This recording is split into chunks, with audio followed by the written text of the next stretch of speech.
Hello दोस्तों, कैसे हो? आपका स्वागत है तिरपान स्टडी सेंटर में। आज जो हम करने जा रहे हैं हिस्ट्री का चैप्टर अत्यंत महत्वपूर्ण है हर एक क्लास के बच्चों के लिए। खास तौर पे जो यूपीएससी एग्जाम तैयार करना चाहते हैं तो इस वीडियो का जो है फायदा उठा सकते हैं और ये काफी इंपॉर्टेंट भी उनके लिए रहेगा। चलिए देखते हैं हमारा आज टॉपिक क्या है। Understanding Indian history. There is a most important chapter, understanding of Indian history, and there is a first point, source for the reconstructing ancient Indian history. There is a most important here, source. The source for reconstructing ancient Indian history. There is a most important point here. A historian need to the source material to reconstruct their past, but source are thus originals do not reveal to the past. They need interpretations, and the historians make them speak. In fact, the historians is expected to track the source and read text flow to the clue, ask relevant and question across the check the evidence to offer to meaningful explanation. For example, in 1926, a Carl's Marsons is noticed that the high walls and the tower on the old settlement in Harappa village of the western Punjab, now in Pakistan, and five decided to the later Sir Alexander consumed is a collected some seals from the site, but it is a to a archaeologist is a John Marshall's another 50 years to the identity the oldest civilization in the Indian regions. We shall offer there is the another example regarding to the historians is a task to close the check is a corroborate or different types of evidence. Now here in the source of pertaining to the King Harsha is the 7th century AD, do we find a mention of the defeat at the hand of the Chanakya rule of the Placations and the two. But their inscription of the Placations to his claims a victory over Harsha, and in this case it is a Avils that is a Harsa is the biographer is a Bana Bhatt who is wrote to the Hars Charitra and related to that did not be mentioned their defeat of the Perons. And the related to the meaning of the Itihasa is their Itihas is this is was and is translated in a history. The Itihasa is this is was there translated by a history, and there was a time when only written to record were to acknowledge and the authentic source of history. The written materials could be verified, cited, and the cross-checked, and oral evidence is a method, and the folk is a song was never considered as a valid source. Earlier historians used the methods, the fictions, and their oral traditional in the limited and the way on the account of their lack of the authorities and verifiability. The verifiability, but the today this is a unconventionally source are began used to the eventually there is a traditional and cultural traits should be a studies in their light of other historical fact. There is a most important here itihasa. For example, the Mahabharata is a story of conflict between two sets of the warring cousins. The warring cousins here want not be sure whether there is a real war and the narrated in the epic. And some historians believe that is a war did happen when the other wait for the corroborative evidence for the event. The original story was probably composed by the Bharas, known as the Sutas, who is generally is accompanying the Kasustria is a warrior to be a battlefield and recited a poem in the presence of the victories and other achievement of their heroes. This is a compositions is were circulated to orally and is a preserved as a part of a human memory. यहाँ पर अगर हम बात करते हैं भारत के इतिहास को समझना, देखिए भारत को इतिहास को समझना है तो पहले हमें जानना पड़ेगा कि भारत की इतिहास कितनी पुरानी है, और ये सब बातें जो है हमें कुछ ग्रंथों से ही पता लगेगा कि भारत की क्या विशेषताएं थी। कहते हैं प्राचीन भारतीय इतिहास को जो है पुनर्निर्माण के सूत्र के रूप में जानना अत्यंत महत्वपूर्ण रहेगा, कहते हैं प्राचीन भारतीय इतिहास की पुण्य संरचना के लिए जो है प्रयुक्त स्रोत सामग्री की आवश्यकता होती थी, लेकिन स्वयं स्रोत जो है अतीत को हमारे सामने नहीं लाते, उन्हें व्याख्या की जरूरत होती है। यानी देखा जाए तो कोई भी चीज़ जो है एकाएक अपने आप प्रकट नहीं होती है, इसके लिए व्याख्या की ज़रूरत होती है, उस पर समझ की ज़रूरत होती है और उस पर जो है एनालाइज करने की ज़रूरत होती है। इतिहासकार उन सूत्रों को जो है वाणी देते हैं और इतिहासकार बताते हैं कि भाई ये क्या था और इसका क्या वैल्यू था उस समय में। तो ये जो है इतिहास का जो है समझने की ज़रूरत है हमें। वास्तव में इतिहासकार से जो है अपेक्षा की जाती है कि सार्थक रूप से समझने के लिए वह स्रोतों को ढूंढे, यानी कोई भी चीज़ का वो अगर बात बता रहे हैं तो उसके समक्ष उनका कोई प्रमाण जरूर होना चाहिए। पाठकों को पढ़े और सुरागों के पीछे जो है पीछा करे, क्योंकि इस सुराग से क्या मिल सकता है। उपयुक्त प्रश्न उठाए और जो है प्रमाणों को जो है सत्यता की जांच करे कि जो प्रमाण हमें मिला है उसकी कहाँ तक जो है सच्चाई आती है। उदाहरण के लिए अगर देखें सर 1826 में चार्ल्स मैनसन ने जो है पश्चिमी पंजाब के हड़प्पा गांव में जो एक अब जो है पाकिस्तान में आ रहा है, किसी पुरानी बस्ती की ऊंची दीवारों और मीनारों देखी और इसके 5 दशक बाद जो है सर अलेक्जेंडर कनिंघम ने उसी स्थान की कुछ सील मोहरें एकत्र भी की, लेकिन इसके भी 50 वर्ष बाद जाकर पुरातात्विक जॉन मार्शल ने वहाँ सिंधु क्षेत्र की प्राचीनतम सभ्यता की पहचान की। अब देखिए ये कई मानने में जो है इम्पोर्टेंट बात यहाँ आ जाता है कि 1826 में जो है चार्ल्स मैनसन ने पंजाब के हड़प्पा गांव में जो है पाकिस्तान में है वहाँ ऊंची ऊंची दीवारों देखी और मीनारें देखी, ठीक है। उसके बाद जो है अलेक्जेंडर डेनिस ने उस स्थान में कुछ सील मोहरें एकत्र की है और उसके बाद आगे चल के जब जॉन मार्शल ने वहाँ पर जो है सिंधु घाटी सभ्यता की खोज की, तो ये सारी बातें एक दूसरे से काफ़ी जो है मिलती जुलती है। देखिए एक ने दीवार देखा, ठीक है, यानी उसमें दीवार थी जब ये देखा गया, यानी चार्ल्स मैनसन ने जब वहाँ पर के दृश्य को देखा तो वहाँ दीवार थी, ठीक है, और मीनार थे। लेकिन जब ये कुछ समय के बाद अलेक्जेंडर संधिम वहाँ पर गए तो वहाँ पर कुछ उनको जो है मोहरे मिले, ठीक है। लेकिन जॉन मार्शल के जब इसकी खोज हुई तो उन्होंने जो है पूरी तरह से प्राचीनतम सभ्यता की पहचान कर ली और उन्होंने इसका नाम जो दिया हड़प्पा सभ्यता दिया। इतिहासकार तरह तरह के साक्ष्यों की पुष्टि कैसे करते हैं उसका एक और उदाहरण हम दे सकते हैं कि राजा हर्षवर्धन। देखिए राजा हर्षवर्धन इस जो है ईशा की जो है 7वीं शताब्दी से जुड़े किसी स्रोत से हमें चालुक्य जो है पुलकेशन नृत्य के हाथों उनकी पराजय का उल्लेख नहीं मिलता है। यानी देखा जाए जो हर्षवर्धन था, राजा हर्षवर्धन, उसमें यह कहा गया था कि चालुक्य पुलकेशन नृत्य के हाथों उनकी पराजय जो है हुई थी, लेकिन इसका उल्लेख हमें नहीं मिलता है। लेकिन राजा पुलकेशन नृत्य के एक शिलालेखों में उसके द्वारा हराने का दावा भी किया जाता है। तो ये बहुत बड़ी तथ्य है कि एक जगह, हाँ देखिए, एक जगह हारने का बात नहीं किया गया है, दूसरी जगह हराने की बात की गई है। तो ये थोड़ा सा तथ्य जो है कुछ स्पष्ट नहीं आ रही है।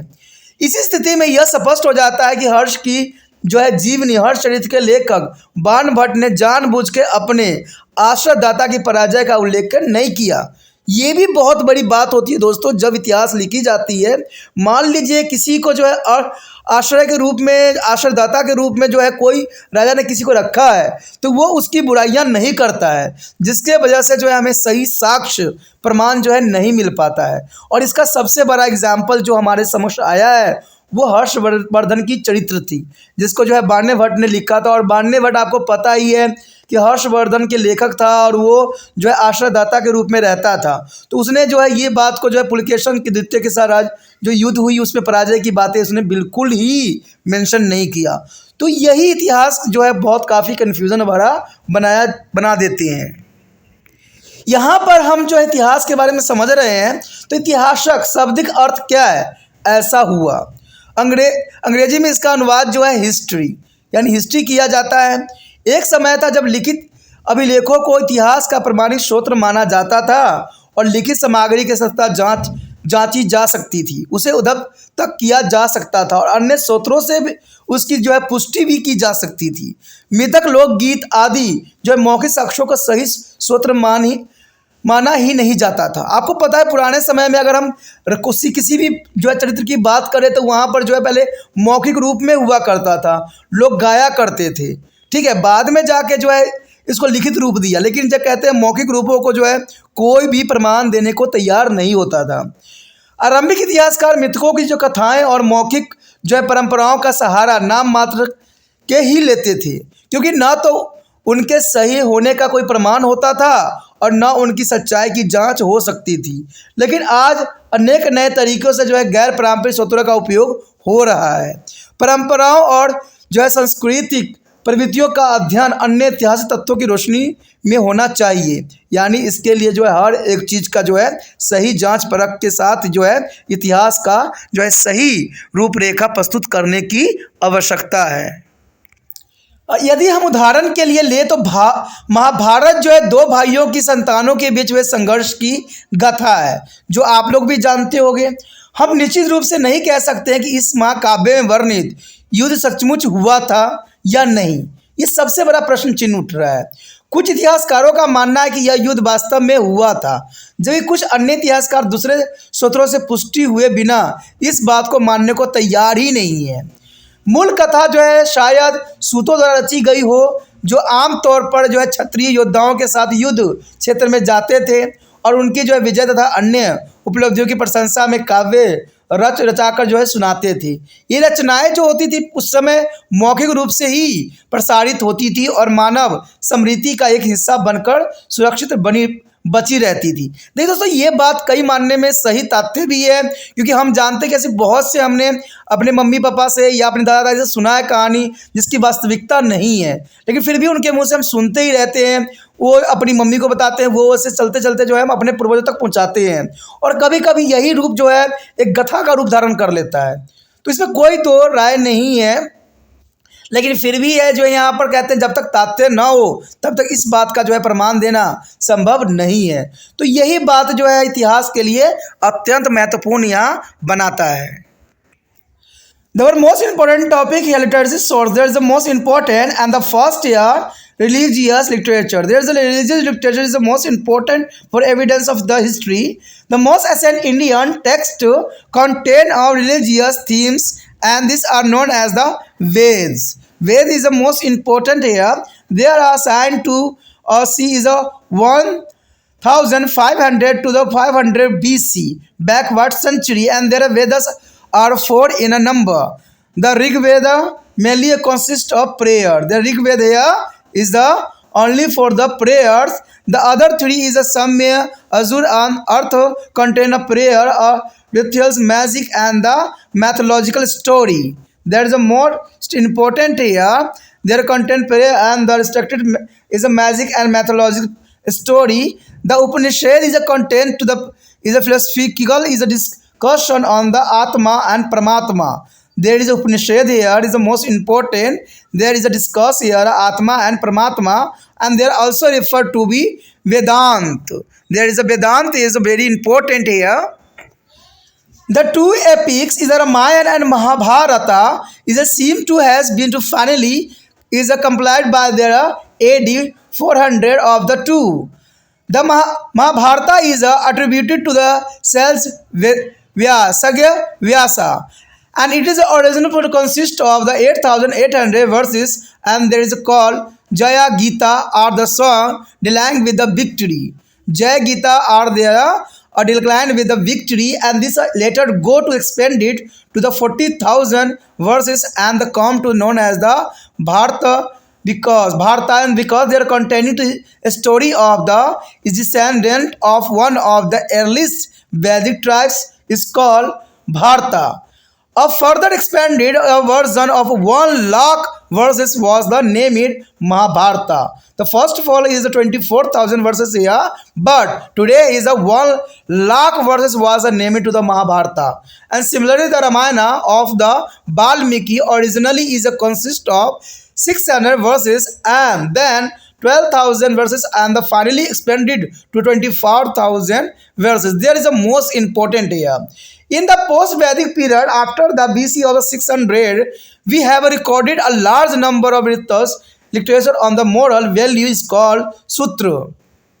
Grand public other is sacrificed to be performed by the rules and recorded in a Saras Sutra, and will the domestical rituals is connected with the birth, naming, square, thread, and ceremony is marriage, furnace, etc. The prescribed there is a Gri Sutras is their literature was a complete between to the BC is a 600 to the 300 BC here. There is the most important.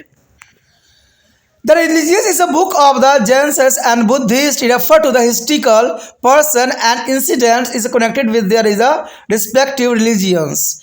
And the earliest Buddhist text is where to the written in a Pali.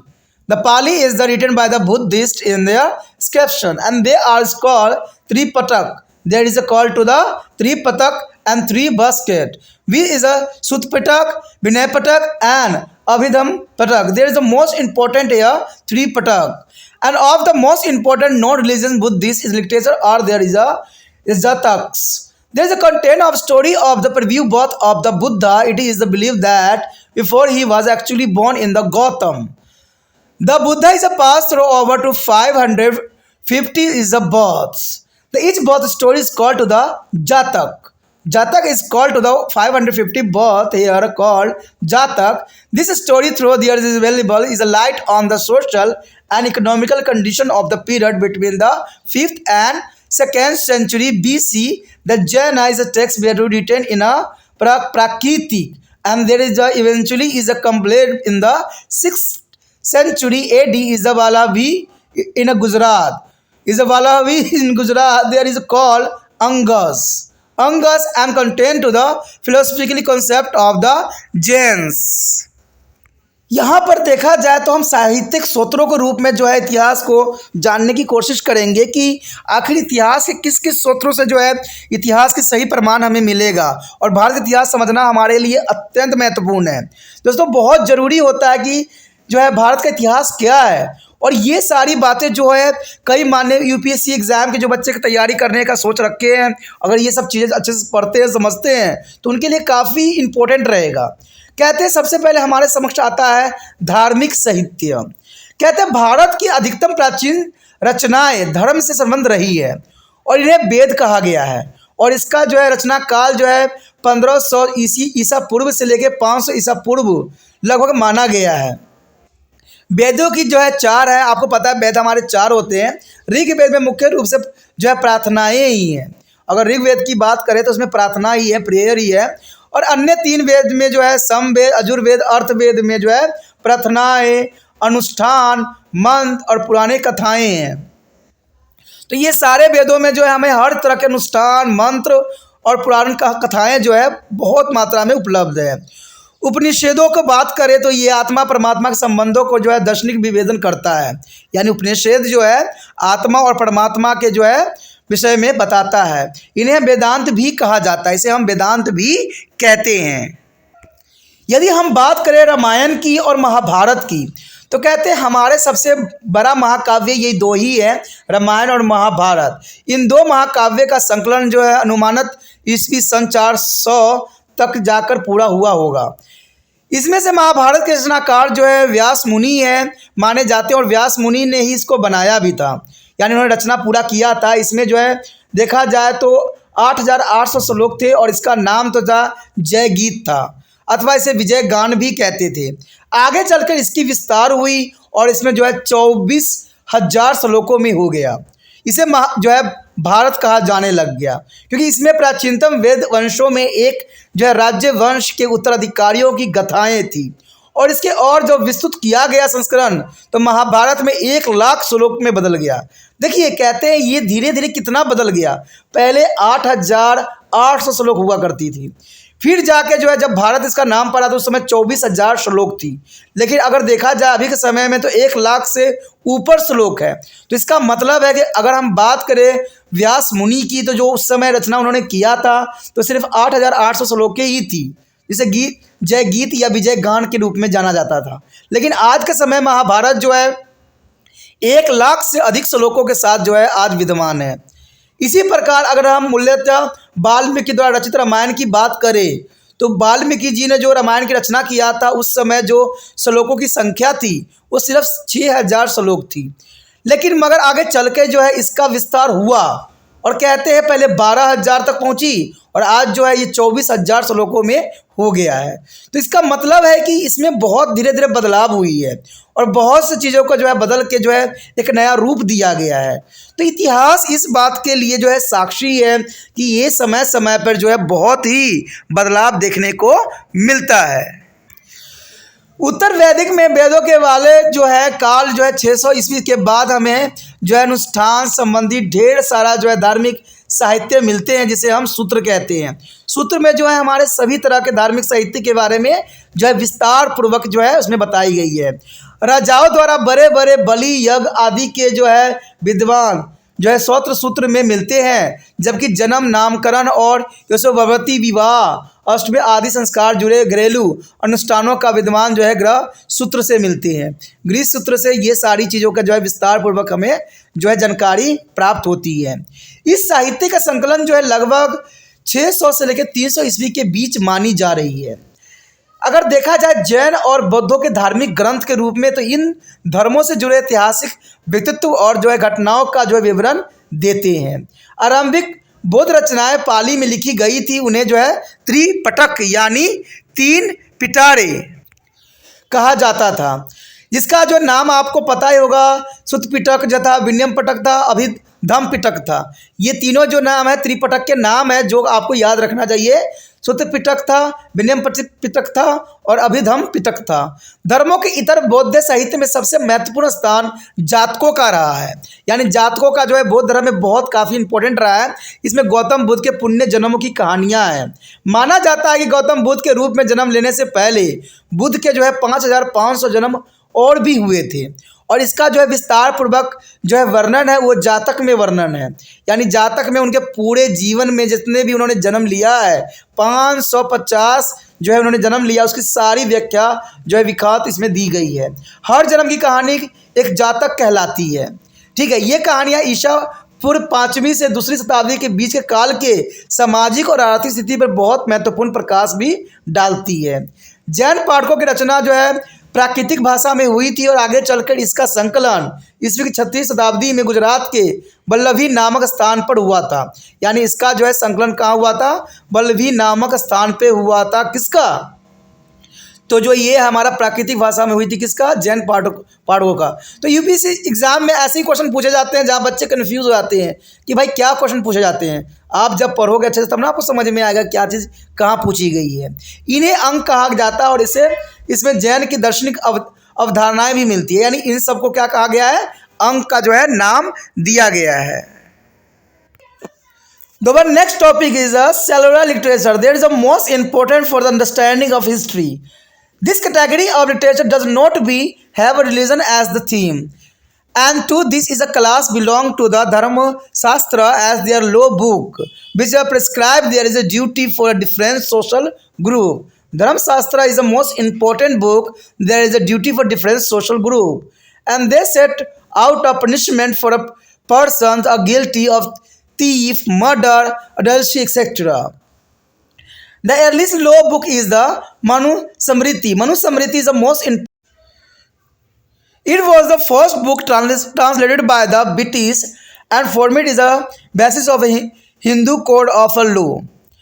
The Arthashastra is a Kautilya provides the rich of material for the study of Indian economics and politics of the Mauryan period. There is a most important here Arthashastra. There is a provided by the is a Kautilya. There is a Mauryan period, and the work on the grammar are also sometimes useful for the historical reconstruction. The earliest and the most important work on a grammar is the Astosya is written by the Pani, which is written by the scholar to around 700 BC. There is the most important. The work of the Kalidas, which lived during the Gupta period, is comprised of poem and drama. There is a Kalidas is the most important for the Gupta period, and there is a poem and drama is a comprised. The famous among them are the Abhijanta Sakuntalam. Abhijata Sakuntalam is a very important, and Ritu Sumara and the Meghadutam. That is the most important here. And when studies began to create of composition, they provide us with the glass piece of the social and cultural life of Guptas. There is a most important for the Kalidas. There is a compressed by the poem and drama for the Gupta period, and the Abhijat Sakuntalam and the Ritu Sahara and the Meghadutam. There is a most important is the compositions. And for the history of the Kashmir, we have an important books called is a Tarangani. Raj Tarangani written by the Kalhan. Raj Tarangani is written by the Kalhan in the 12 AD. The biographies as characterized as a very important non-religion text for written in history. They are written by the court poet in the Paris of their foreign rules. As there is a tendency among them to the exaggerated and the achievement of the poem, and they have to be studied with the corrections, and the one such important text is the Harsh Charitra. Harsh Charitra written by the Banabhatta in the Paris of the Harshvardhana. There is the most important here. Harsh Charitra written by the is a Banabhatta is a Paris of the Harsh Charitra Vardhana. The early South Indian literature is called to the Sangam literature. It was written in a Tamil and its syllable is the nature. It was produced by the poet who joined together in the assemblies of Sangam, is patronized by the chief and king during to the first 4 centuries of the Christian era.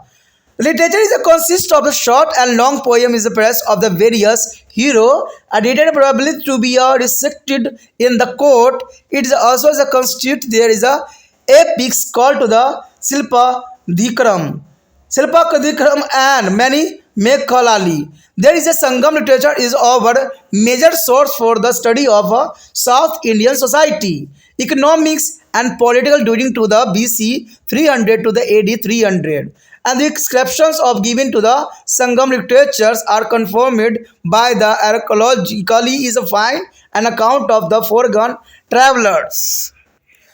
अगला जो बात हमारे समक्ष आया है धर्मोक्तेतर साहित्य। देखिए धार्मिकेतर साहित्य क्या है। कहते इस कोटि के साहित्य का विषय धर्म नहीं होता है, यानी देखा जाए तो इस कोटि के साहित्य का जो है विषय धर्म नहीं होता है, और इस वर्ग में जो है धर्मशास्त्र या संहिताएं आती है जो विभिन्न सामाजिक समुदाय के कर्तव्य का जो है विद्वान करती है। वह चोरी हो सकता है, हत्या हो सकता है, अभिचार आदि के जो अपराधों के लिए दंड निर्धारित किया जाता है, यानी इसमें सभी बातों के लिए जो है दंड का प्रावधान किया गया है। और इसमें सबसे पहला ग्रंथ अगर देखा जाए तो मनुस्मृति थी। मनुस्मृति में जो थी सारी बातों का जो विस्तार पूर्वक चर्चा की गई थी, और यह वह पहला ग्रंथ था जिसका अनुवाद करके अंग्रेजों ने उसे भारतीय विविध साहित्य कोड का आधार बनाया था। यानी मनुस्मृति को ही अंग्रेजों ने जो है अंग्रेजी में अनुवाद करके भारतीय साहित्य की कोड का आधार बनाया था। और कौटिल्य के तो आपको पता ही होगा, जो चाणक्य के नाम से भी जाने जाते थे। कौटिल्य का जो है अर्थशास्त्र में मौर्य काल की भारतीय अर्थव्यवस्था और राजनीति के अध्ययन के लिए बड़ी महत्वपूर्ण सामग्री मिलती है। यानी कौटिल्य की जो है अर्थशास्त्र से जो है लोग आज हर तरह की जो है अपनी जो है बातों को रखते हैं और समझने की कोशिश करते हैं। तो ये जो है कौटिल्य ने बहुत ही जो है बहुत इंपॉर्टेंट बातें जो बताई थी अपना जो है अर्थशास्त्र में, जिसमें उन्होंने सारी बातों का जो है विस्तार पूर्वक चर्चा किया था। इतिहास की पुण्य संरचनाओं के लिए कभी कभी व्याकरण ग्रंथ भी बड़े काम के साबित होते थे। ठीक है, व्याकरण पर सबसे पहला और सबसे महत्वपूर्ण ग्रंथ जो थे पाणि रचयिता अष्टधामी है। यानी पाणि रचयिता जो थे अष्टधामी है, जिसका रचना काल विद्वानों ने जो है 700 ईस्वी पूर्व के लगभग माना था।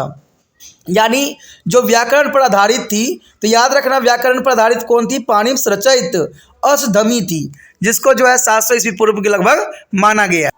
यदि बात हम करें कालिदास का, जो कालिदास जो थे गुप्त काल में हुए थे और उन्होंने जो है काफ़ी गुप्त काल में अपना विशेष योगदान दिया था। उन्होंने कविता और नाटकों की रचना किया था जो कि काफ़ी इम्पोर्टेंट था। जो इनमें से सबसे अधिक प्रसिद्ध थी अभिज्ञान शकुंतलम।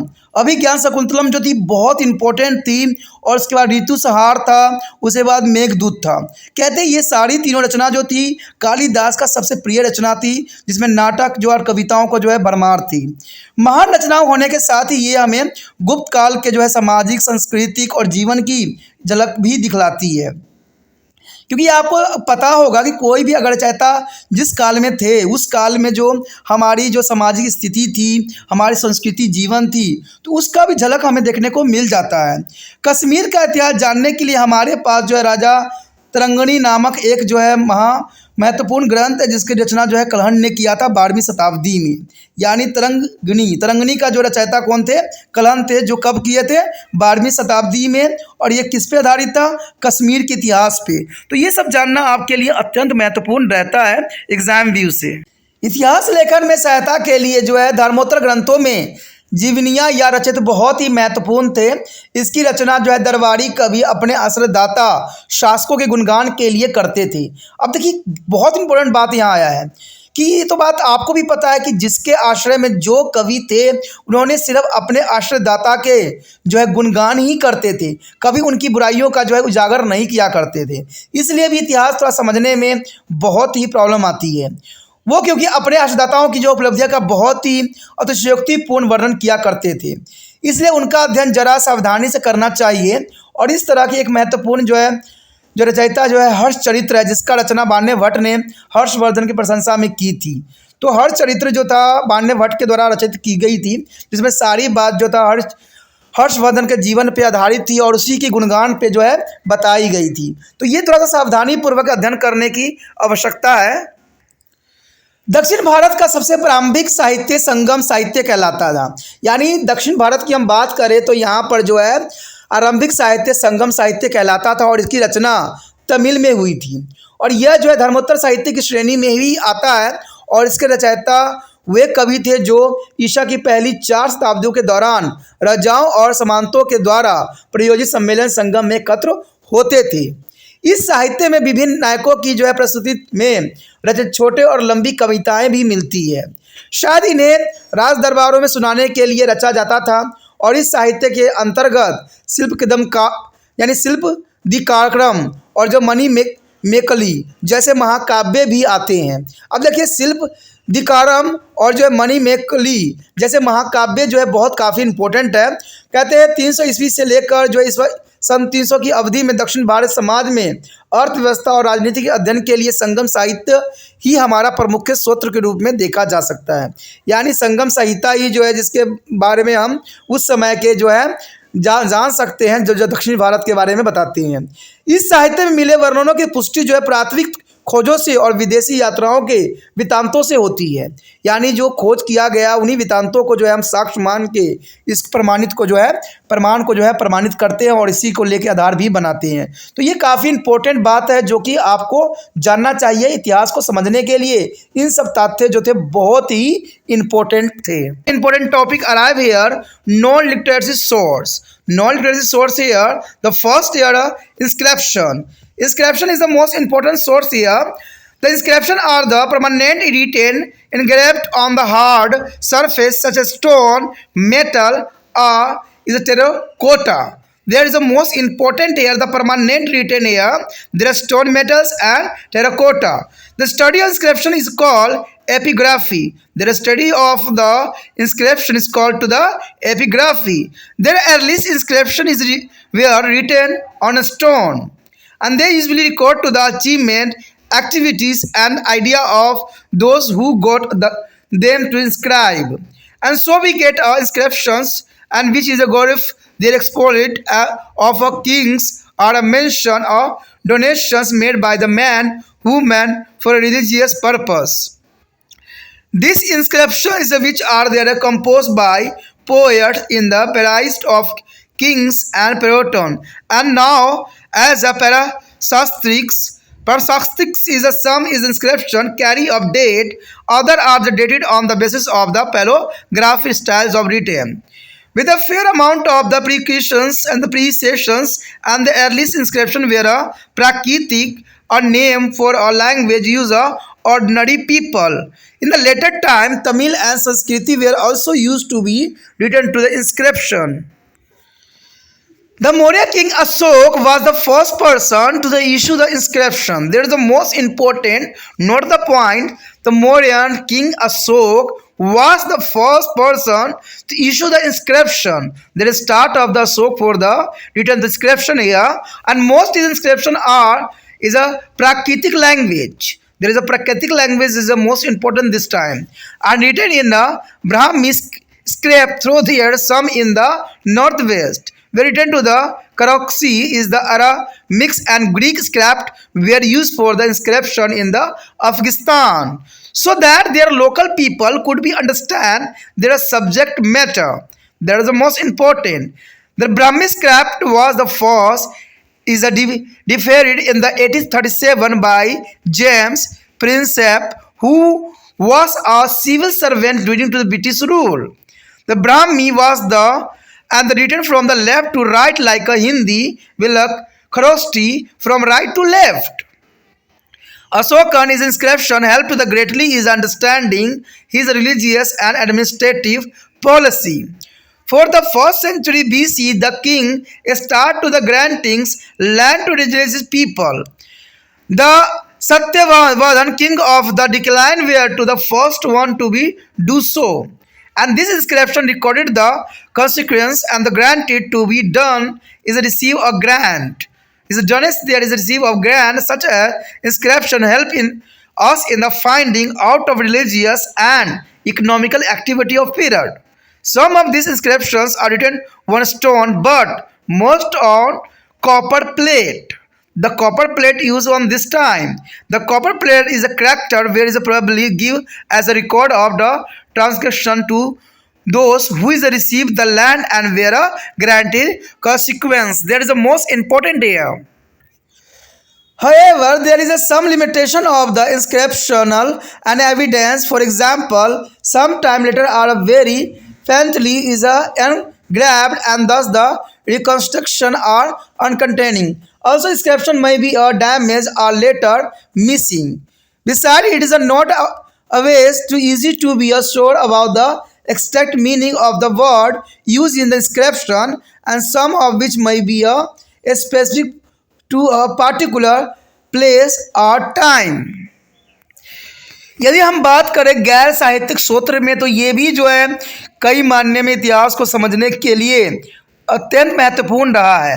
यानी गैर साहित्यिक सूत्र देखा जाए तो सबसे पहले हमारे समक्ष होता है अभिलेख। कहते हैं अभिलेख जो थी बहुत इंपॉर्टेंट था और ये पत्थर, धातु, पकी हुई मिट्टी आदि जैसे सख्त सतह पर जो है खरोच कर उकेरी हुई लिखावट को जो है अभिलेख कहते हैं। यानी उस समय अभिलेख जो होती थी पत्थर, धातु और पकी हुई मिट्टी आदि जैसे सख्त चीज़ों पर खुरच के लिखी जाती थी।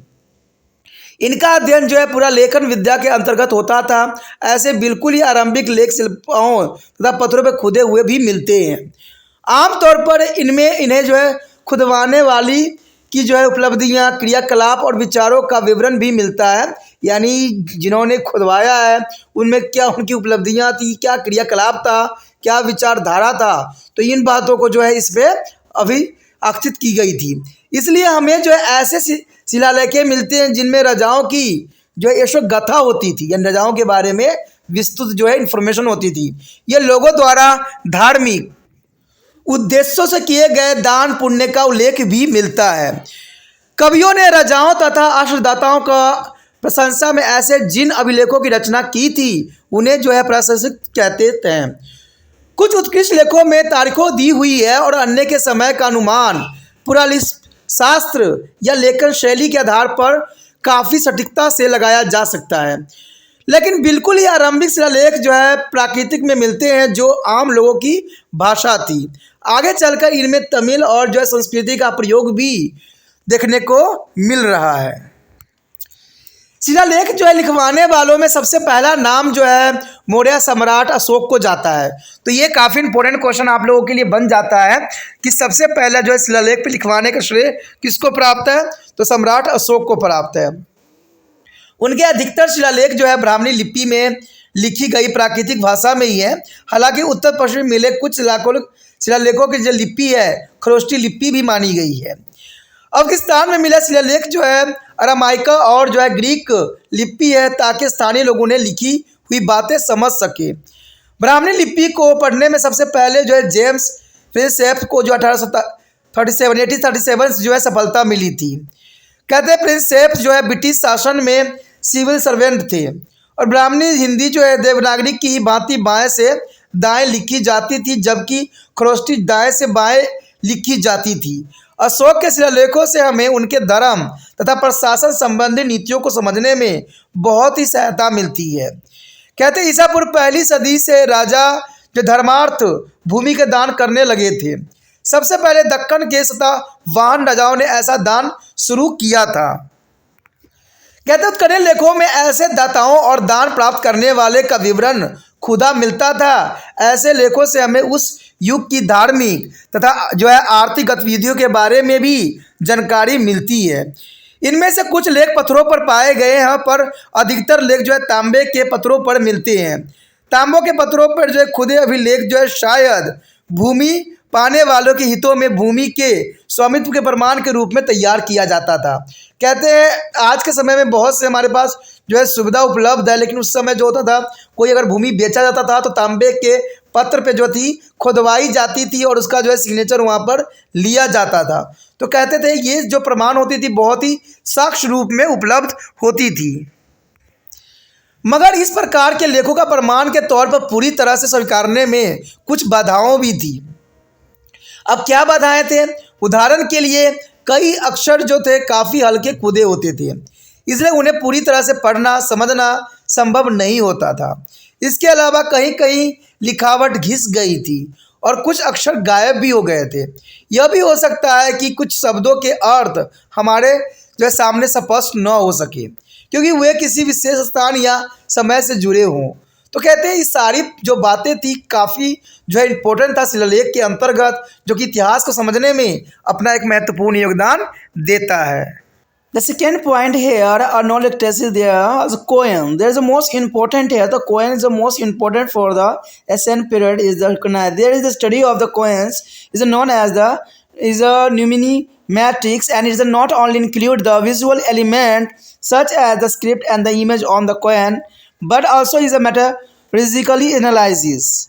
Ancient coins were mostly is minted in the metals such as the copper, silver, gold, and the lead. The earliest coin found in the India contained a symbol and were is called Punchmark coin. They were is the made of the silver and copper. And the 6th century BC onward, the first coin to bear the name and the image of ruler were to the issue by the Indo-Greeks, and who established control over to the northwestern part of the subcontinent. And 2nd century BC, their first gold coin were issued by their Kushan. That is the most important here. The Kushan is the founder of gold coin were issued by the Kushan. And next year, 1st century AD, the some of the most spectacular gold coin were issued by the Gupta rulers. That is also important. There are some of most spectacular gold coin were issued by the Gupta rulers, and their earliest issue are remarkable for their purity of gold content. There is the most important here. The coin provide the useful information regarding to economical history as they are used as a medium of exchange. Some coins were issued by the guilds or association of the merchant and craftsmen with the permission of the rulers. This shows the influence of the craft and the commerce. Coin also appropriates is a king and the goods, and content is a religious symbol, all to which they wrote the light on their art and religions of their time. There is the most important here. A coin provides useful information regarding economic history as they were used as a medium of exchange.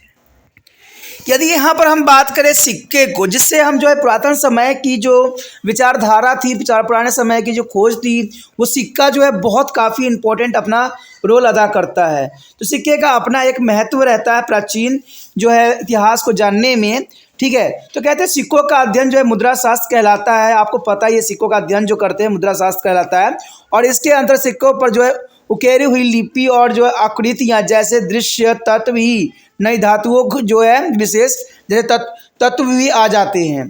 प्राचीन सिक्के अधिकतम तांबा, चांदी, सोना और सीसा जैसी धातुओं से ढाले जाते थे। भारत में सबसे पहले पाए जाने वाले सिक्कों में कुछ प्रतीक बने होते थे और इन्हें आहात यानी पंचमार्क सिक्के कहा जाता था। ये जो है ईसी पूर्व 6ठी शताब्दी के बाद से आरंभ हुआ। चांदी और तांबे के ढाले होते थे और पहल जो है जिन सिक्कों में शासकों के नाम आकृतियाँ दिखाई देती थी उन्हें भारतीय यूनानियों ने जारी किया था, जिनका जो है ईस्वी पूर्व 2री शताब्दी के लगभग इस जो है उपमहाद्वीपों के उत्तर पश्चिमी भाग पर नियंत्रित स्थापित हो चुका था। सर्वप्रथम स्वर्ण मुद्राएं इसी की पहली सदी के लगभग जो कुषाणों ने जारी की थी और कुछ कुछ बहुत ही दार्शनिक जो है स्वयं मुद्राएं जो है गुप्त वंश के शासकों ने जारी की थी। देखिए ये बहुत काफ़ी इंपॉर्टेंट बात यहाँ पर रखता है यूपीएससी एग्जाम के लिए कि जो सर्वप्रथम स्वर्ण मुद्राएं जो थी ईसा की पहली सदी के लगभग कुषाण ने जारी किया था, यानी कुषाण वंशों ने ये जो है सोने के सिक्के जारी किया था। लेकिन कुछ बहुत ही दर्शनीय स्वर्ण मुद्राएं जो है गुप्त वंश के शासकों ने जारी किया था, जो कि बहुत काफ़ी इंपॉर्टेंट यहाँ बात आती है। इनमें प्रारंभिक मुद्राएं इनके सोने की शुद्धता के लिए जानी जाती थी, यानी उस समय जो था सोने की जो शुद्धता थी वो बहुत काफ़ी उत्तम थी। सिक्के क्योंकि विनिमय लेन देन के माध्यम के रूप में काम में लिए जाते थे, इसलिए उनके आर्थिक इतिहास के बारे में उपयोगी जानकारी भी मिलती है। कुछ सिक्कों शासकों की अनुमति से जो है व्यापारियों और दस्तकारों को जो है संघों द्वारा भी जारी किए जाते थे, और इससे जो है दस्तकारी और वर्जनीय के प्रभाव का पता चलता है। सिक्कों पर जो है राजाओं और देवताओं की जो है आकृतियाँ भी दिखाई देती है और धार्मिक प्रतीक भी। इन सबसे जो है उस समय की कला और धर्म का जो है प्रकाश पड़ता है कि उस समय धर्म और कला किस प्रकार से थी। तो ये बहुत काफ़ी इंपॉर्टेंट बात आता है सिक्कों के अध्ययन से। दोस्तों सिक्कों के अध्ययन जो है काफ़ी इंपॉर्टेंट होता है, इससे हमें उस समय के बारे में बहुत कुछ इन्फॉर्मेशन मिलती है। कहते हैं पुराने समय में जो राजा हुआ करते थे वो अपना जो है विशेष गुणों का जो है वो सिक्कों पर ही बखान करते थे। कई जगह जो है समुद्रगुप्त को जो है बिना बजाते हुए दिखाया गया है। तो ये सब सारी बातें जो होती है सिक्कों पर ही दर्शाया जाता है, इससे पता चलता है कि उनकी क्या महत्व थी। कई जगह पर आपने देखा भी होगा और इस बात को जो है एहसास भी किया होगा कि सिक्के जो हैं पुराने तत्वों को अध्ययन करने के लिए बहुत ही उत्तम सामग्री के रूप में देखा जा सकता है। The next topic is here archaeology. There is the most important here. The materials remain of the past can be studied with the help of the archaeology, as archaeology is the science that is enable used to the systematically is a dig the successive layer of the old mounds and to form on the idea of the material life of the people of the past on the basis of the remaining founder there. Archaeology is a very important to study of the history, and there is a period before the invention of written. The history is basically based on the written material. Through the written was known as the Indian by 2500 BC in the India's culture. Its script has not so far been to the disappeared. Through there is the Harappans and now how to written, but is the historians have not been to the able to read it. Their culture is a place in the period called to the periodic historic phase. The first script of the deciphered was the Brahmi, which was used in the Ashokan inscription, and it is belong to the 3rd century BC. There is a most important here archaeologists here, and there is Harappan cultures is the most important. There is the Reddit. The excavations has both to be like the tools of earlier human in Indian going as back as a 7 lakh year. They excavated is a site belonging to the Harappans period, show the layout of their settlement and the form of the houses in which the people lived. The types of poetry is the tools and the implement they use and the kind of the care there is a consumed. In South India, some peoples were buried along with their tools, weapon, poetry, and other belonging under big and heavy stones. And this is a grass is known as the Malathas, and by the diggings, them we learn about their life of people who live in the Deccans and the South India before the 3rd century BC. The date of remain found in the excavations are fixed by the various methods. The most important of them is the radiocarbon or carbon 14 a dating method. There is a most important here. There is a dating of method or carbon dating method. Radiocarbon is a 14 is informed to the edge of the same time, and the carbon 14 is a radioactive carbon present in all living objects. Is a decline like all the radioactive substance as a uniform is a rate when to object is a dead. By measuring the loss of C14 content in the ascent object is a board's bone and its age can be determined. there is a most important here carbon 14, yeah, radiocarbon or carbon 14. There is a most important from to the wood and bond is as can be determined. The history of climate and the vegetation is known through their examination of the plant residues and especially through the pollen analysis. On this basis is the suggested that agriculture was a pesticide is a Kashmir and Rajasthan around 700 to 600 BC.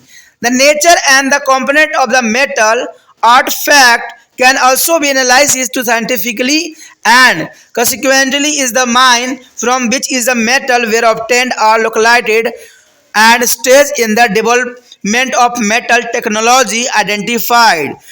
The geologically here a study provides an idea of the history of soil, rock, etc. Where is a perihistory is man live and human histories cannot be understood without an idea of the continuous interaction between the soil and plants and animals on one hand and the humans on the other.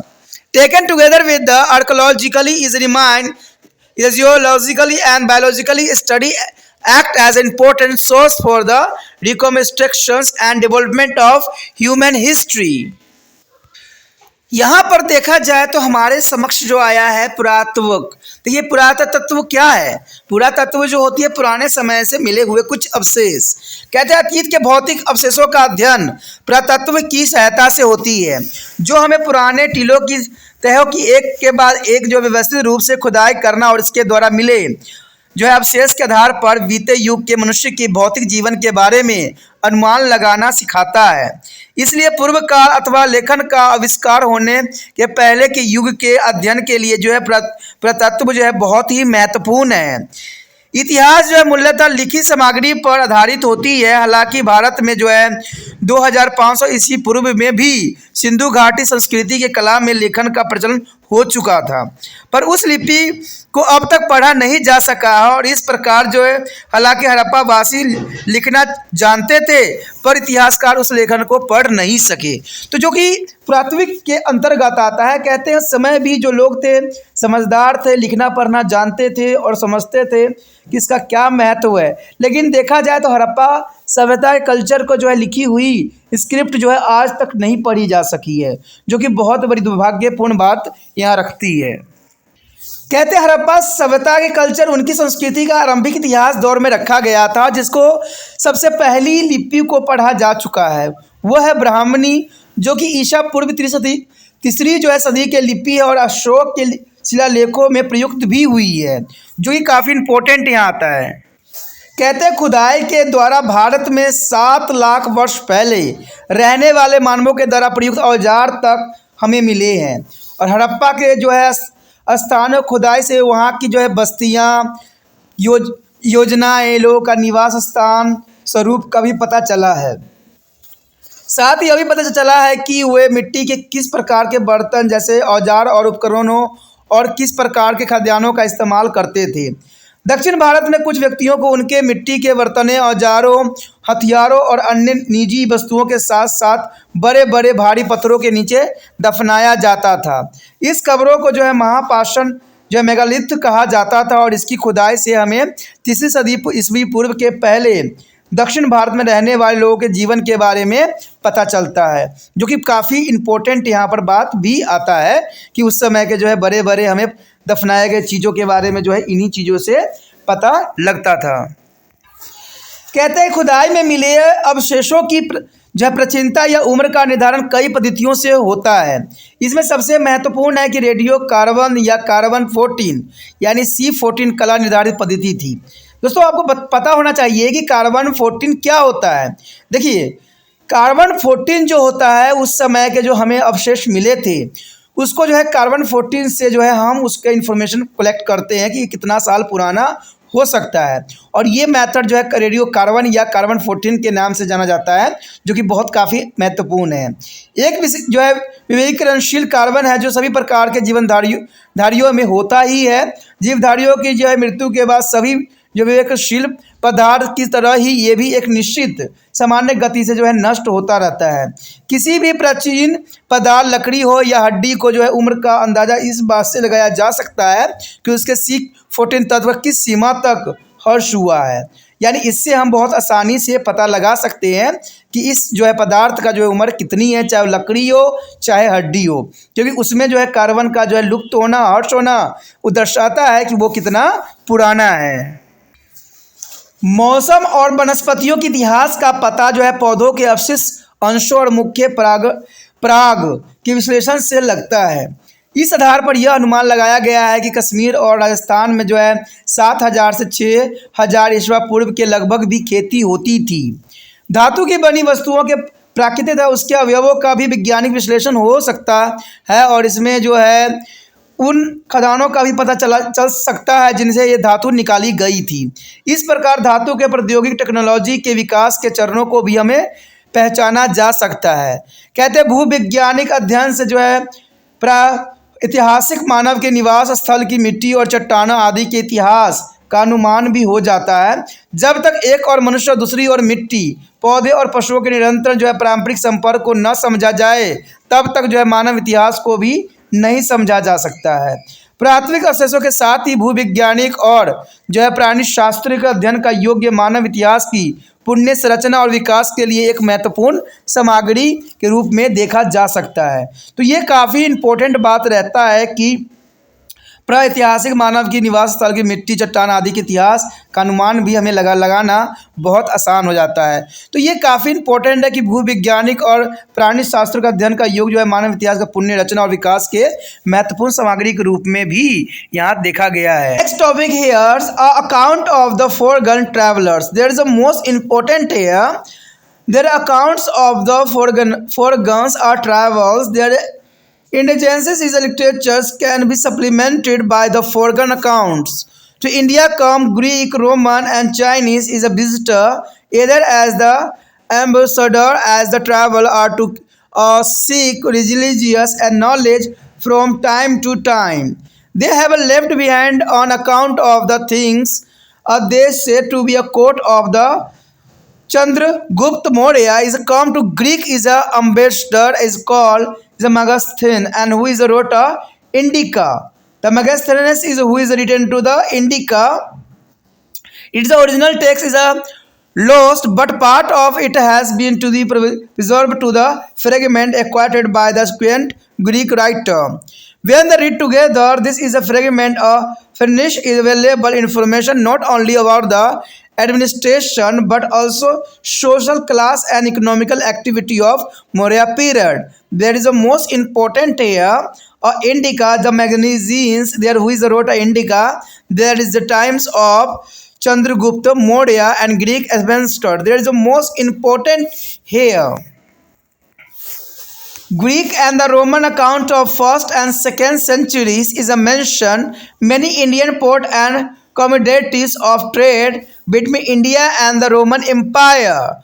The very plus is there are Athens, she and the Potamines of the zero fix and both written in the Greek and provide to valuable data in this regard. Of the Chinese travel, mention may be made of the Fascinoid and the tanks. Both of them is a Buddhist and come to and this is a country mainly to visit the Buddhist sharings and the study of Buddhism. Ephesians, who has come to India in the 5th century AD, described the condition in India in the age of Guptas, where Hushan's tank present of similarly account of India in the 17th century during the time of King Harshvardhana.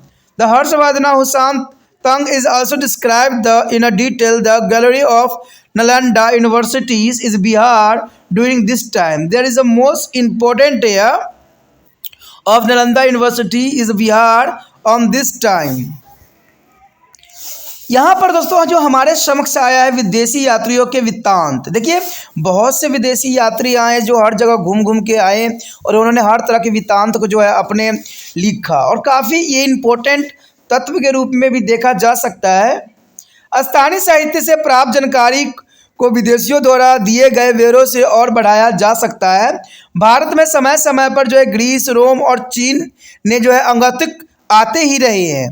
Bharat में देखा जाए तो हर एक समय में कोई ना कोई जो है इतिहासकार जो है भारत में यात्रा किए हैं और उन्होंने जो है अपना महत्वपूर्ण योगदान भारत के इतिहास के लिखने में योगदान दिया है। कोई राजदूत बनकर, कोई यात्री के रूप में, तो कोई धर्म के अध्ययन के लिए यहाँ पर आए हैं और उन्होंने बहुत सी बातें को जो है अपने जो है लेखों में सम्मिलित किया है। उन्होंने जो कुछ देखा वो उसका वृत्तांत छोड़ गए और उन्होंने अपनी किताबों में लिख गए। चंद्रगुप्त मौर्य के दरबार में जो है मेगास्थनीज जो नामक ग्रीक राजदूत आया था, जिसने इंडिका नामक ग्रंथ लिखा था। ठीक है, इंडिका किसने लिखा था? मेगास्थनीज ने लिखा था, जो कि ग्रीक राजदूत था, और इसने इंडिका नामक ग्रंथ लिखा और इसका मूल्य पाठ आज नहीं मिलता है, लेकिन इसके कुछ अंश पर्वतीय ग्रीक लेखकों की रचनाओं में जो है उद्धरणों के रूप में सुरक्षित रह गए हैं। इन्हें एकत्र करके पढ़ा जाए तो हमें मौर्य काल की प्रशासन व्यवस्था ही नहीं बल्कि सामाजिक वर्गों और तथा सामाजिक गतिविधियों का भी मूल्य जानकारी हमें मिलेगी। तो काफ़ी इंपॉर्टेंट बात आता है, पहली और दूसरी शताब्दी ईस्वी के ग्रीक और रोमन व वृत्तांतों में कई भारतीय जो है बंदरगाहों का और उन वस्तुओं का उल्लेख हुआ है जिनका व्यापार भारत और रोमन साम्राज्य के बीच होता था। इस संदर्भ में ग्रीक में लिखे ग्रंथ एरथ्रियन सी और जो है टायलेमी जो है ग्राफी बहुमूल्य सामग्री उपलब्ध कराता है। यानी ये जो दो बुक्स हैं काफ़ी इंपॉर्टेंट है, जिसको एरेथ्रियन सी और जो है एटमल की जो है जायोग्राफी बहुत ही बहुमूल्य माना गया है उस समय के लिए। कहते हैं चीनी यात्रियों में जो है अफियान और जो है हेवेनसांग का नाम लिया जा सकता है। दोनों ही बौद्ध थे और इस देश में बौद्ध तीर्थ के दर्शन तथा बौद्ध धर्म का अध्ययन करने आए थे। और ईसा की 5वीं शताब्दी में भारत में आए जो फरहान के जो है गुप्तकालीन भारत की स्थिति का वर्णन भी किया। यानी फरहान ने जो है गुप्तकालीन भारत की स्थिति का वर्णन भी किया, जबकि हर्षत्यांग ने शताब्दी में सदी में जो है राजा हर्षवर्धन ने कला का वैसा ही विरोध दिया। यानी सर्वे स्वैगान ने उस समय का जो नालंदा विश्वविद्यालय के उत्कृष्ट का भी बड़े विस्तार का वर्णन किया था। यानी देखा जाए तो नालंदा विश्वविद्यालय जो कि बिहार में, उसका भी उन्होंने बहुत ही सुंदरता के साथ वर्णन किया था। किसने? हर्वेश संघ ने, यानी हवेनस सर्ग ने बहुत ही खूबसूरती का नालंदा विश्वविद्यालय के उत्कृष्ट के बारे में विस्तार पूर्वक चर्चा किया गया था। The next era are most important are changing notions of history. That is the most important here. It was suggested particularly by Western scholar that ancient Indians had no sense of the written history. But it is not a true. There is not a true but actually Indian as a sense of written history was different from that of the Westerner. The people from their best recorded even is a chronologically an order will their ancient Indian wrote in their different manner. It can be seen in the text is called to the Puranas, and there is a 4 different ages called Krita, Terita, Devapura, and the Kalis are mentioned. There is the most important, and in each age we get a detailed list of the rulers and syntastics. Besides, there is a large number of inscriptions has been to discover. This give a genealogies of king of various dynasties and also refer to their achievements. It shows that India had their basic knowledge of time and the space where event were taking place. There is a most important. The modern research in the ancient India history is began in the 1765 when the East India is the company took control of Bengal and Bihar. In order to administer their Hindus law Manu Samriti, the ancient Indian text on the law was translated into the English in 1776. This initiated of effort of the British to understand the ancient law and the custom. And there is a culminated in the establishment of the Aesthetic Society of Bengal in 1784. Under it is the ethics and that of the several other such a society, Hindu religious and classical texts were translated into English. The greatest impetus to the ideological study was given by Max Muller and German-born scholar. Soon the British realized that they are needed and intense is the knowledge of Indian sculpture and social system to rule them better. Even the Christians is the missionaries left their need now more about the Indians' law and the custom in order to convert them and the help to the British strength and their rule. Well, the translating their text, Western scholar write about the Indian unwillingness to their change and they began to the customized to despotic's rule. There is a most important here. In 1904, is Vincent R. Smith wrote a real history of India. It was the first systematic history of ancient India. In this book, his approach to the history was a pro-British and he tried to justify the British rule in India. It has served a good is a propaganda is a material for their speculations of despotic British rule. This India scholar carefully studied ancient India texts on the volatile to demonstrate that ancient India had a keen sense of administration. Dr. There's a Bhangekar is a 1875 to 1950 and the epigraphist is a published book on the ancient India is a politically institution. H. Caesar Rai Chaudhary is the most important. The Rai Chaudhary is 1892 to 1957 reconstruct their history of ancient India and while doing so utilize V.A. Smith at many points. A stronger element appear in the written of R.C. is a Judar is 1880s and 1980 who is the editor of the multi-volume history and culture of Indian people. Until 1960, Indian scholar inspired by the idea of the nationalism glorified their histories of their respective religions and of the Indian as such.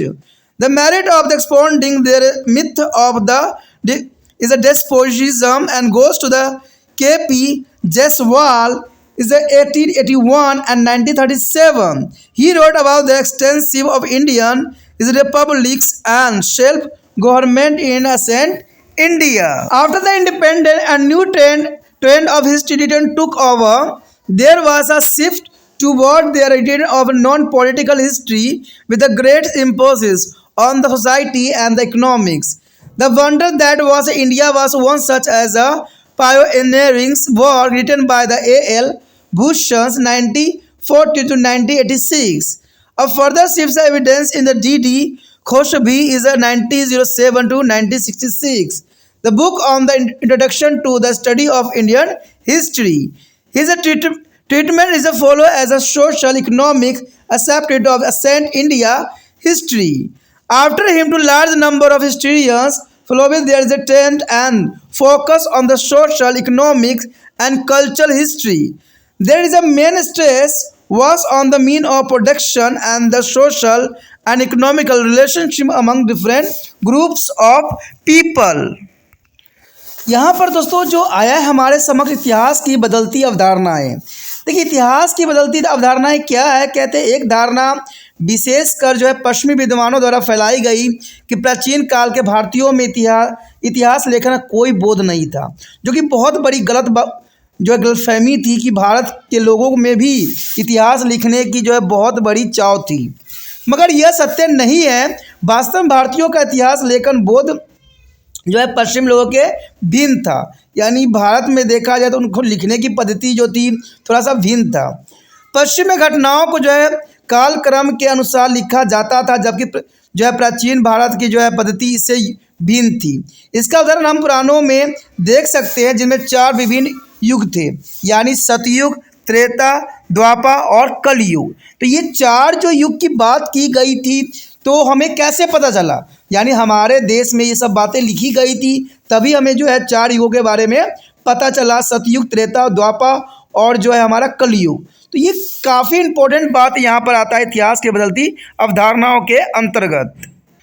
कहते हैं हर युग की जो है शासकों और राजवंशों की विस्तृत सूची भी हमें मिलती है और इसके अतिरिक्त जो है कर्णिक लेखों की भी बड़ी संख्या मिली है।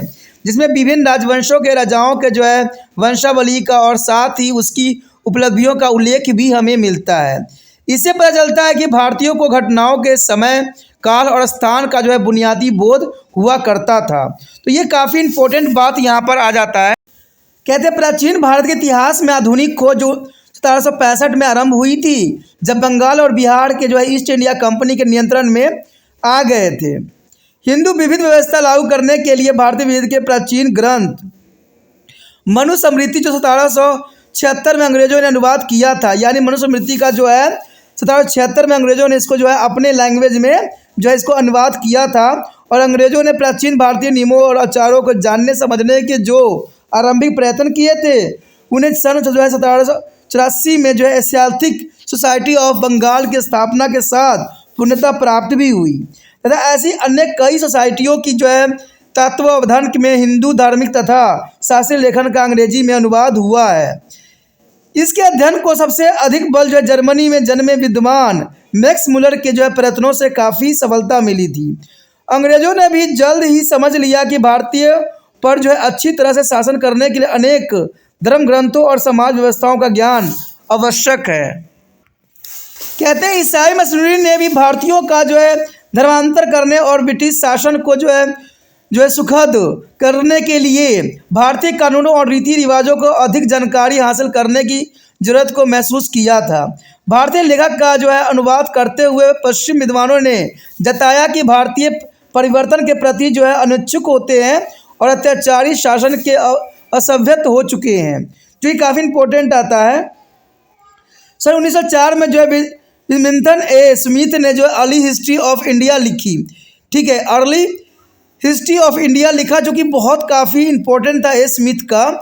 यह प्राचीन भारत का पहला व्यवस्थित इतिहास था, यानी देखा जाए तो ये पहला व्यवस्थित इतिहास था, जो कि 1904 में जो है विल्मिंगटन ए स्मिथ ने जो है अर्ली हिस्ट्री ऑफ इंडिया लिखा, जो पहला व्यवस्थित इतिहास बना। लेखक ने इसमें जो इतिहास के ब्रिटिश के दृष्टिकोणों से देखा और भारत में ब्रिटिश शासन को आवश्यक ठहराने की चेष्टा भी की। अंग्रेजों का तानाशाही शासन बनाए रखने के लिए इनमें अच्छी प्रचार सामग्री का काम भी किया था। भारतीय विद्वान विशेषकर वे भी पश्चिम शिक्षा प्राप्त कर चुके थे, यानी जो अगर देखा जाए तो समय भारतीय विद्वान ने भी बहुत सी शिक्षा जो थी पश्चिमी शिक्षा प्राप्त कर चुके थे और इस बात से वो बड़े परेशान थे कि अंग्रेज लोग भारतीय इतिहास को अपने जरिए से अपने हित के अनुसार तोड़ मरोड़ कर पेश कर रहे हैं।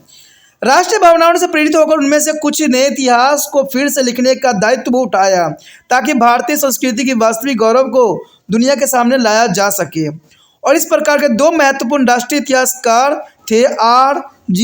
जो भंडारकर, जो 1837 से 1925 तक अपना कार्य करते रहे, और B.K. राजवाड़े जो थे 1869 to 1926 तक उन्होंने अनेक स्रोतों से सामग्री एकत्र करके सामाजिक और राजनीतिक इतिहास को पुण्य रचना किया। यानी इन दोनों का जो है भारतीय इतिहास को बचाए रखने का सबसे महत्वपूर्ण योगदान इन्होंने दिया। ऐसा करते हुए उन्होंने बाल विवाह और जाति प्रथा जैसी कुछ सामाजिक बुराई पर भी प्रहार किया और जो है विधवा के पुण्य विवाह को जो है हिमायत भी की। कहते हैं B.B. कर्णे ने जो 80 तक जो 1972 का जो योगदान बहुत ही महत्वपूर्ण था, यानी इन्होंने अपना महत्वपूर्ण योगदान दिया। उन्होंने हिस्ट्री ऑफ धर्मशास्त्र शीर्षक का एक विराट ग्रंथ की रचना की, जिसमें प्राचीन भारतीय समाज के प्रमुख तत्व जो है पर प्रकाश डाला गया, जो कि काफ़ी इम्पोर्टेंट बात यहाँ पर आता है। इन भारतीय विद्वानों ने राजनीतिक संबंधी प्राचीन भारतीय ग्रंथ का गहराई से अध्ययन किया ताकि प्राचीन भारतीयों को प्रशासन संबंधी वृद्धि को जो है प्रमाणित किया जा सके। D.R. भंडारकर जो 1875 to 1950 तक अपना लेखन कार्य किए पूरे लेखन विद्वानों के विद्वान में से एक माने जाते हैं। वो प्राचीन भारतीय सामाजिक संस्थाओं पर लिखे हुए ग्रंथ प्रकाशित किया करते थे। H.C. राज चौधरी ने 1892 से लेकर 1957 ने भारतीय प्राचीन के इतिहास का पुण्य लेखन आरंभ किया और इस क्रम में कई जो है बिंदुओं पर B.M. स्मिथ की आलोचना भी इन्होंने खास तौर पे किया, क्योंकि उन्होंने जो है भारतीय संस्कृति को तोड़ मरोड़ के पेश किया था B.A. स्मिथ ने, इसलिए जो है इनका आलोचना भी की गई। R.C. मजूमदार ने जो है 1888 से 1980 तक के लेखन में यह बात और भी मजबूत से उभारती है। उन्होंने कई खंडों में जो है history and culture of India जो है पीपुल्स का संपादन भी किया। और 1960 तक जो है राष्ट्रता की भावना से प्रेरित भारतीय विद्वान अपने अपने क्षेत्रों को और भारत के इतिहास को गौरव को बढ़ा चढ़ा कर दिखाते रहे।